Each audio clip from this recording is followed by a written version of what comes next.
إن الحمد لله نحمده ونستعينه ونستغفره ونعوذ بالله من شرور أنفسنا وسيئات أعمالنا من يهده الله فلا مضل له ومن يضلل فلا هادي له وأشهد أن لا إله إلا الله وحده لا شريك له وأشهد أن محمدا عبده ورسوله يا أيها الذين آمنوا اتقوا الله حق تقاته ولا تموتن إلا وأنتم مسلمون يا أيها الناس اتقوا ربكم الذي خلقكم من نفس واحدة وخلق منها زوجها وبأس منهما رجالا كثيرا ونساء واتقوا الله الذي تساءلون به والأرحام إن الله كان عليكم رقيبا يا أيها الذين آمنوا اتقوا الله وقولوا قولا سديدا يصلح لكم أعمالكم ويغفر لكم ذنوبكم ومن يطع الله ورسوله فقد فاز فوزا عظيما أما بعد Allah subhanahu wa ta'ala'ni maqtaybiz, zo'rlaybiz, danlaybiz barcha bergan ne'matlari uchun ham alhamdulillah o'zining suyukli payg'ambarin jibargani uchun shu yoqda dunyoga Türibizden çıkan barcha salavat şerifler Peygamber sallallahu aleyhi ve sellem'in ruhuna barıp erişseydi, hemen şuşunda Allah subhanahu wa ta'ala emrine itaat eteyim, buysunayım deyip, Allah'ın rahmetine erişeyim deyip kelgen her barçamızga da Allah subhanahu wa ta'ala mağfireti, yarlıklağı hem ecir savapları bulsaydı. Hemen bugünkü cumabızda şuşu bir ibadet bulsa, ikincisi bir ilim alu meclisi, hem şuşu büyük günde bik de ahamiyetli bir meseleni beyan kılıp kitası kelgan edi. Ul da bulsa İslam dininin birinci erkeni. Buna elhamdülillah biz Müslümanlar deybiz, İslam dininin 5 erkeni var deybiz. Namaz oku, uraza tutu, zekat beru, hac kulu, mınsıyını her daim söylenile, anlatıla. Ama şu İslam dininin nigizi, asılı, anın Rusça etsek indi fundamenti deyegende kiriga koyula. Bik söylenilmi, bik yazılmay ulturda, ama bu bütün namazga da, urazaga da qaraganda ahamiyetlirak. Çünkü eğer de şu nigizi biz dürüst bulmasa, Allah subhanahu wa ta'ala namazımızı da, urazamızı da, hacımızı da, zekatımızı da, hem başka türlü ibadetlerimizi de kabul etmezken mümkün. Hem de şu şehadet kelimesi için eşhedü en la ilahe illallah ve eşhedü enne Muhammeden Resulullah, ya ki la ilahe illallah Muhammed Resulullah, şu söz için yine Allah subhanahu wa ta'ala şu jirlerini, köklerini bar kıldı. Şu söz için yine Allah subhanahu wa ta'ala peygamberler jiberdi. Şu söz için yine Allah subhanahu wa ta'ala kitaplar indirdi. Şu şehadet için cehennem bilen cennetini bar etti. Hem barlık dünyada da görəbiz нәрсе бара, барысы да шушы сүз için. Нинди сүз суну? Biz аны билебизме, мәгънәсенә төшенәбезме, аңлыйбызмы? Чөнки менә ла илаһа илlallah Muhammed Rasulullah дип әйтсәң, җәннәткә керәбез диләр. Җәннәткә керәсең диләр. Әмма һәрберебез бу дөньяда да билебез, әгәр дә кыры сүз белән генә әйтәсең икән, аның бер ни файдасы юк. Шулай бит, кисәмдә күп итеп акча дип сөйләп торсаң да, кисәңдә күп акча пәйда булмый. Салкын төндә, salkın kış gününde de жылытун деп отырсаң, senin üstünge жылытун payda bulmayın. Şolay bit. Kırı söz aytıp gına fayda yok. Eğer de o sözün ma'nasını anlamıyorsun, düşünmüyorsun, hem şu ma'na narsega şakıra, şunun bilen amel kılmıyorsun iken, anın bir nindi faydası da bulmayın. Şuna da bu şunda ahamiyetli söz bulduğuna qaramasdan, biz anın indi qay bir ma'nasını söylep getirge bulduq. Hemen şu söz içinde Peygamber sallallahu aleyhi ve sellem Mekke müşriklerin qaragız 10 yıl devrinde şu bari tek bir sözünü aytırga şakıra. Namaz okurga da şakırmay, urazа tuturga da şakırmay, zinadan da tıymay, içkiçilikten de tıymay, hem başka günahlardan da tıymay, başka ibadetlerini de emir etmey, bari tek 10 yıl boyu şakıra şu şehadet kelimesine. Bari tek. Uylap qana qaragız, şu sirani Peygamber sallallahu aleyhi ve sellem turmuş yolunu uylasak, şu hadislerin, şu sözünün ahamiyetligini biliriz. Ama Mekke müşriklerin şu gadigina söz bulduğuna qaramasdan Allah onu aytırga aşkınmadı. Ne için? Çünkü Allah ma'nasını bileydi. Bugün kunda biz ma'nasını bilmeyiz, şuna biz ana pek jingil aytamiz. Agar da Mekke müşrikleri şekilde haqiqiy ma'nasını anlasak, biz ana aytırga aşıqmas edik. Ne için son? Mana la ilahe illallah habzana anlatırız. Mana Allah subhanahu wa ta'ala kişinin fitrasını, kişinin xulqын, kişinin sıfatını şunday etib yaratgan, ol her vaqtda da ko'ngilin, yuragin, qalbin narsadir bulsa da, narsa bilan bulsa da beylab яши. Нәрсәдән булса да ул курка, нәрсәдән булса да ул тәвәккәлли, нәрсәдән булсадыр өмет итә. Ягъни һәр вакытта да аның күңеле нәрсә беләндер бәйле. Менә Мәккә мөшрикләренең күңелләре бәйле иде үзләренең путлары белән. Шушы путларыннан өмет итәләр иде, тәвәккәллиләр иде, авыр чакта алардан сорыйлар иде, ялваралар иде. Һәм аңладылар. Әгәр дә шушы сүзне әйтсәк, без бөтен шушы путлардан гомер буе элек-электән килгән путлардан ваз кичергә туры килә иде. Бөтен нәрсәне бәйләргә туры килә бер иләх белән генә. Менә тагын да хәзер төшенергә әйтәбез, кешенең холкы шундый, менә әйттек бит, күңеле нәрсә булса да бәйле. Нәрсә булса да, шушы күңелне бәйләү нәрсәдер белән булса да, ул гыйбадәтнең бер төре. Allah subhanahu wa ta'ala Zariyat surəsinin 36-cı ayət 56-cı ayətində әйтә: "Ва ма халактул джинна вал инса илля лиябудун." Мин кешеләрне һәм җиннәрне бары тик миңа гыйбадәт кылсыннар өчен генә яраттым ди. Менә бу туп-туры дәлил булып тора, һәр кеше яратылган бу дөньяга килгән гыйбадәт кылыр өчен. Кеше әйтсә дә, мин гыйбадәт кылмыйм дип, намаз укымыйм, ураза тотмыйм бит, нәшиктелеп, шулай эшлим дип, ул бәрабәр гыйбадәт кыла. Әмма кемгә һәм нәрсәгә монсы инде икенче сорау. Гыйбадәт нәрсә соң ул? Гыйбадәт ул Аллаһ субхanahu ва тааля яраткан һәм риза булган сүзләр һәм гамәлләр гыйбадәт дип атала. Һәм гыйбадәтнең төрләре була. Гыйбадәт ул намаз уку, ураза тоту гына түгел. Менә кеше шуның белән ялгыша. Уйлыйлар, гыйбадәт ул намаз уку, ураза тоту гына. Юк. Гыйбадәтнең бар тән әгъзалары белән кыла торган. Менә монсы инде без эшли торган намаз уку, ураза тоту. Гыйбадәтнең бар икенче төре мал белән бирә торган. Закат, садака, хаҗ кылу. Гыйбадәтнең бар төре тел белән кыла торган. Зикр әйтү, Кур'ан уку, яхшылыктан да, начарлыктан. Һәм менә иң авыр инде менә монда безнең инде проблема калб, йөрәк, күңел белән кыла торган гыйбадәтләр бар. Курку, өмет итү, тәвәккәл кылу. Һәм авырлык вакытында кемнәндер ялвару, саклау сорау. Менә монда инде безнең проблема. Бу мөмкин дә әйтәләр бит, бер кемгә дә гыйбадәт кылмыйм, үзем телим ничек шулай яшим дип. Ул гыйбадәт кыла нәрсә инде? Үзенең нәфесенә. Нәрсә тели, шуны эшли. Буны һәм менә шушы әйттек, кеше кемгәдер булса гыйбадәт өчен яратылган ди. Менә бу кемгәдер гыйбадәт кылу, табыну объекты ул иләх дип атала. Һәм менә бу дөнья йөзендә иләһләр бик күп төрле. Һәм инде иң куркынычы инде безнең арада булганы, иң зур иләх булган көндә ул акча. Ни өчен кеше күңелен бәйли булган көндә иң зур иләһе нәрсә? Акча. Акча булмаса нишләрмен ди, курка. Кризистан курка, акча булмаудан курка. Берәр эш эшли икән, ул тәвәккәлли кемгә? Аллаһкамы? Юк, акчага. Акчам булса мен бәрбер эшлим ди. Акчам була икән, баланы урнаштырам ди. Аллаһ кырыйда тора. Һәм өмет итә нәрсәдән? Акчадан. Менә буны көнне иң зур иләһе ул акча. Моны яшерәс түгел. Акча өчен генә дуслаша, акча өчен генә дошманлаша, акча өчен генә араларны буза. Бүген көндә дә туганлар талаша, шушы авылдагы ширик йорт өчен, мал өчен, акча өчен, шулай бит. Аллаһ Тәгалә туганлык җипләрен ныгы тыгызды, җәннәтле булырсыз ди. Ул шушы ширик йорт өчен юк дошманлаша. Ягъни аның иләһе нәрсә? Акча, мал, байлык. Һәм менә шушы иләһләр бик күп төрле. Һәм менә шушы беренче өлешендә дә ла илаһа. Иләһ юк ди. Ягъни шәһадәт кәлимәсен әйткәндә иң беренче өлеше, иң беренче әркәне шушы шәһадәт кәлимәсенең нигезе. Барлык иләһләрне инкар итү. Ла илаһа. Аңладык, шулай бит? Барлык иләһләрне инкар итәсәң, иллә дә мәгәр исбатлыйсың хакыйкый иләһ илля Аллаһ дип.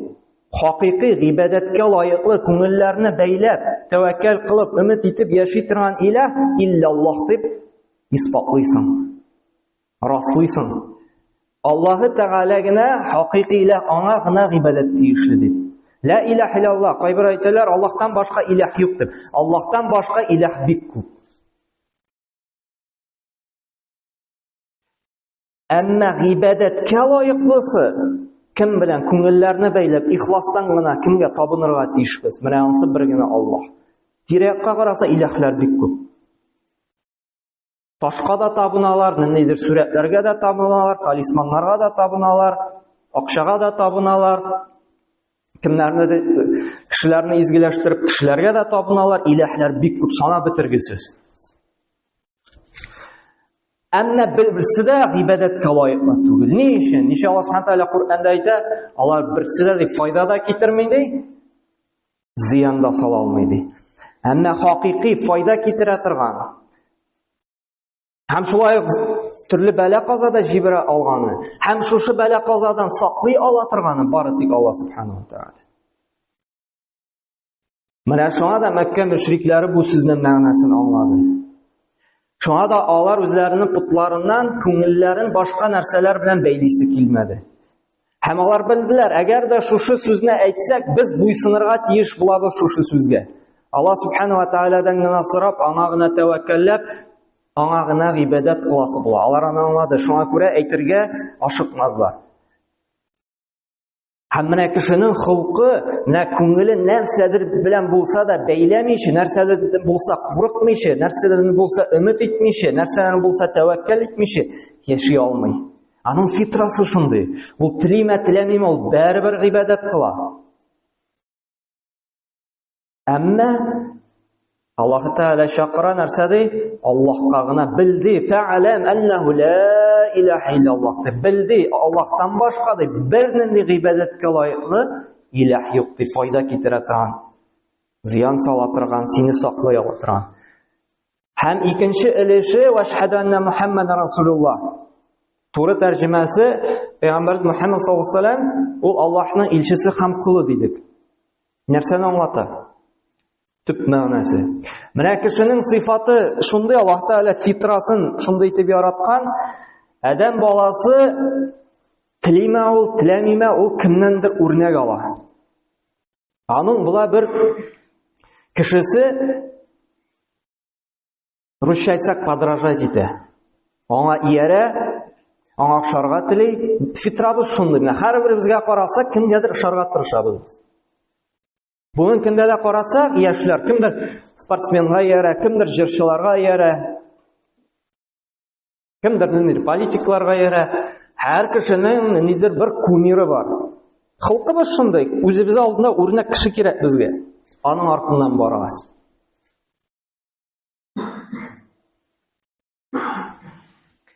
Ә менә мусульман кешесе кем шушы шәһадәтне әйтә? Шушы шәһадәтнең мәгънәсе нәрсә? Иң беренче Пәйгамбәр саллаллаһу әйткән әмерләргә буйсыну. Икенчесе ул әйткән сүзләрне һәр барсына да ышану. Киләчәкне әйттеме, ул үткән заманны әйттеме? Өченчесе шушы Пәйгамбәр саллаллаһу әйткәнчә генә гыйбадәт кылу. Һәм Пәйгамбәр саллаллаһу тыйган барлык начарлыклардан тыелу. Менә бу була аның мәгънәсе.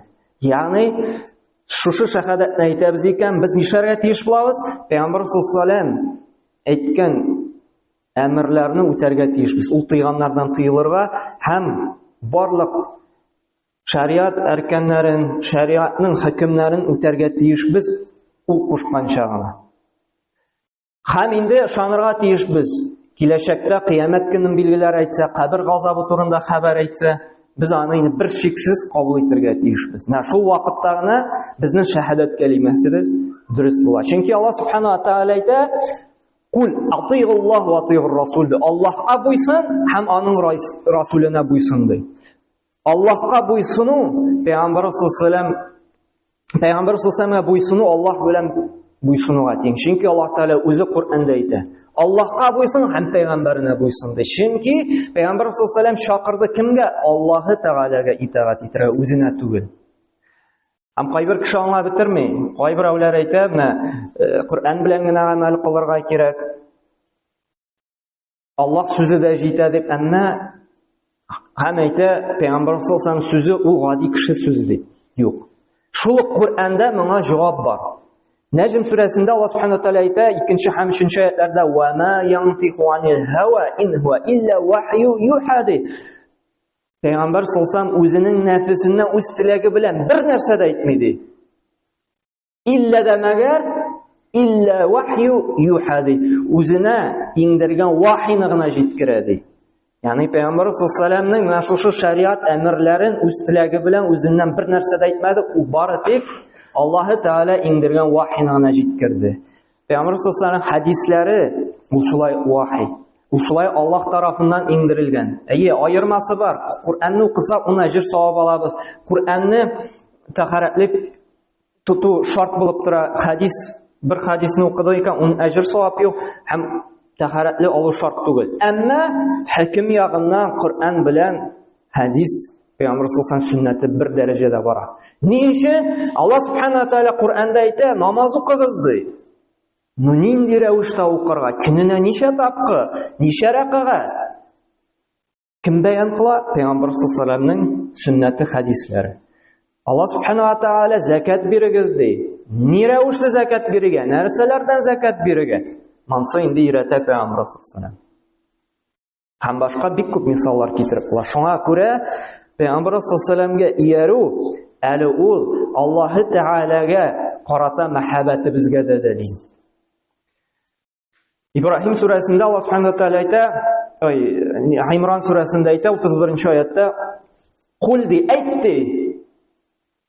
Ягъни мусульман халкына әйтергә куша пәйгамбәр саллаллаһу алейһи ва саллям.